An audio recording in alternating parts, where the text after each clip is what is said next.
ফুটবলের সর্বোচ্চ নিয়ন্ত্রণকারী সংস্থা ফিফা এবার বাংলাদেশি ক্যাপ্টেন জামাল ভুঁইয়াকে জানালো জন্মদিনের শুভেচ্ছা। আর এটা দেখার পর ফুটবল বিশ্ব রীতিমতো অবাক হয়ে গিয়েছে, কারণ যে জামাল ভুঁইয়াকে হেভিয়ার খেবরেরা ম্যাচের পর ম্যাচ বেঞ্চে বসিয়ে রাখে, সেই জামাল ভুঁইয়াকেই ফিফা জানালো জন্মদিনের শুভেচ্ছা।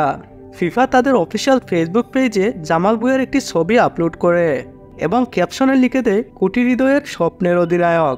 বন্ধুরা, ফিফা জানে বাংলাদেশি কোটি কোটি ফুটবল ভক্তদের স্বপ্নের অধিনায়ক হলেন জামাল ভুঁইয়া, কিন্তু সেই কথাটাই জানে না বাফুফে।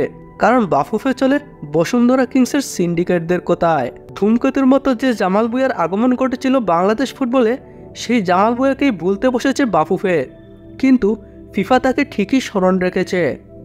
ডেনমার্কের কোপেনহেগেনে সিনিয়র টিমে যখন জামাল ভুঁইয়া চান্স পান, তখনই তিনি শিকার হন গ্যাং ফাইটের।